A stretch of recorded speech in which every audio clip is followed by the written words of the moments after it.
Hello friends, how it all, कैसे हैं आप सब। आई होप आप सब अच्छे होंगे। सो फ्रेंड्स, आज का जो हमारा टॉपिक है वो है नेशनलिज़्म, यानी मॉडर्न हिस्ट्री का एक टॉपिक है बीएलएलबी के फोर्थ सेमेस्टर का, नेशनलिज़्म। सो नेशनलिज़्म में आज आपको नेशनलिज़्म में बताऊंगा कि नेशनलिज़्म क्या होता है बेसिकली, क्योंकि काफ़ी लोगों को ये पता नहीं है कि नेशनलिज़्म क्या होता है और क्या कारण रहे जो इंडिया में नेशनलिज़्म की जो फीलिंग है वो अराइज़ हुई। सो फ्रेंड्स, अगर आप मेरे चैनल पर न्यू हैं तो आप मेरे चैनल को सब्सक्राइब करना बिल्कुल ना भूलें, मान लो नॉलेज को, और बेल आइकन को भी ज़रूर प्रेस कर दें। सो आइए आज हम देखते हैं और जल्दी से सीखते हैं कि नेशनलिज़्म क्या होता है। आइए स्टार्ट करते हैं अपना वीडियो। सो बेसिकली नेशनलिज़्म क्या है, तो नेशनलिज़्म मैं आपको बता दूं, नेशनलिज़्म एक फीलिंग है। आप क्या ध्यान रखें, नेशनलिज़्म इज़ अ फीलिंग।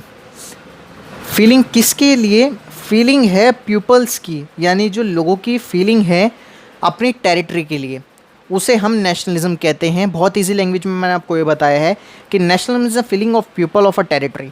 यानी नेशनलिज्म क्या है? एक भावना है लोगों की अपनी टेरिटरी के प्रति, towards our territory. So that is nationalism. Nationalism आपको ये पता होना चाहिए कि एक फीलिंग है लोगों की, that all them belong to the race distinguished by community of decent language, history of political institution। so यही हमारा नेशनलिज्म कहलाता है। बेसिकली नेशनलिज्म क्या, अगर आप ये डेफिनेशन लिख आते हैं, आप चाहे वीडियो पॉज करके इसे देख सकते हैं, और अगर आप चाहते हैं कि आप बीएलएलबी के नोट्स मॉडर्न हिस्ट्री के, तो आप डिस्क्रिप्शन बॉक्स में जाकर मुझे व्हाट्सएप कर सकते हैं। व्हाट्सएप के थ्रू आपको नोट्स प्रोवाइड करवा दिए जाएंगे। एंड अगर आप मेरे से डायरेक्ट बात करना चाहते हैं तो मेरे इंस्टाग्राम पेज पर जाकर आप मुझे फॉलो कर सकते हैं। मान लो नॉलेज के नाम से पेज है मेरा, और वहाँ पे जाके आप डायरेक्ट मुझे डीएम कर सकते हैं। सो ये तो हमारा नेशनलिज्म हो गया। देन हमारा आता है कि फैक्टर्स क्या क्या रहे नेशनलिज्म के। So foreign rule for some countries, India was under the control by the Turk, Afghanistan and Mughals. So foreign rule काफ़ी बढ़ गया था, एंड जितने भी पुराने शासक आए, कोई सी भी, चाहे वो तुर्क हो, अफ़गान हो, जितने भी शासक आए, सो कहीं ना कहीं राजा का डोमिनियन होता था, कहीं ना कहीं दबाव होता था, जिसके प्रति लोगों की भावना अराइज हुई टुवर्ड्स आर टेरिटरी, कि एक नेशनलिज्म की फीलिंग होनी चाहिए लोगों में। सो ये है nationalism. Then British came in India and they are carry the mission of white man, burden of civilising the black Indians. So कहीं ना कहीं एक्सप्लॉयटेशन होता था ब्लैक इंडियंस का, यानी जो इंडियंस थे उन्हें ब्लैक इंडियंस कहा जाता था। गोरे और काले का भेद काफ़ी बढ़ गया था। जितनी भी नौकरियाँ और जितनी भी जॉब्स होती थी वो खाली वाइट मैन, यानी खाली ब्रिटिशर्स को प्रोवाइड करवा दी जाती थी। इंडियंस के लिए कुछ भी नहीं था, टोटली डिस्क्रिमिनेशन होता था इंडियंस के साथ। That was the reason that the rising of nationalism in India. So यही रीज़न थे जो नेशनलिज्म बढ़ा इंडिया में। देन कुछ रीज़न्स और हैं, मैं आपको शॉर्ट में बताना चाहता हूँ, क्योंकि अगर मैं आपको फुल डिटेल में बताऊँगा तो वीडियो काफ़ी लंबी हो जाएगी और आप ये चीज़ समझ नहीं पाएंगे, कहीं ना कहीं कन्फ्यूज़ हो जाएंगे कि नेशनलिज्म क्या है और क्या क्या कारण रहे। सो इसलिए मैं आपको शॉर्ट में करके बता रहा हूँ। बाकी अगर आप जब नोट्स आप लेंगे तो आप नोट्स में आप सारी चीज़ें क्लियर करके पढ़ सकते हैं। Effect of English education. So जब ब्रिटिशर्स आए तो अपने साथ इंग्लिश एजुकेशन लाए, यानी जो भी ब्रिटेन में पढ़ाई जाती थी वही अब इंडिया में पढ़ना ज़रूरी हो गया था।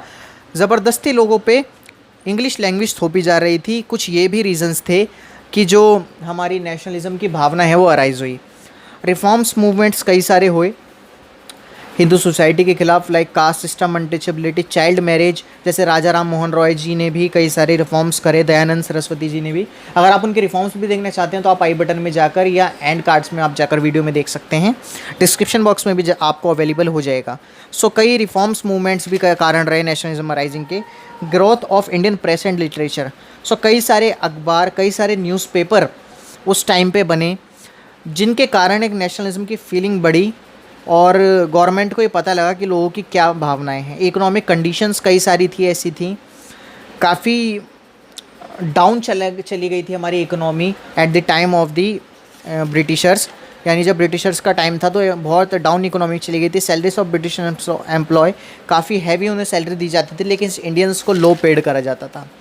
ड्रेनेज ऑफ इंडियन वेल्थ, यानी ड्रेनेज यानी नुकसान काफ़ी हो रहा था इंडियन वेल्थ का।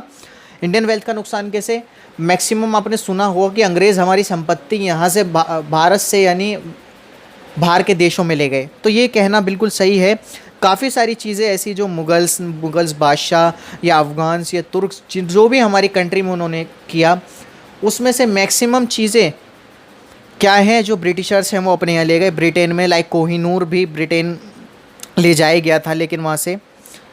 सो ये कुछ रीज़न्स हैं हमारे कि जो नेशनलिज्म की फीलिंग अराइज़ हुई। अगर आपको कुछ समझ नहीं आया तो आप डिस्क्रिप्शन बॉक्स में जाकर और वीडियोस को भी देख सकते हैं। एंड अगर आपको कुछ प्रॉब्लम है रिलेटेड नेशनलिज्म तो आप मुझे कमेंट बॉक्स में कमेंट करके मेरे से चीज़ें पूछ सकते हैं। सो आई होप फ्रेंड्स आपको समझ आया होगा कि नेशनलिज्म क्या है और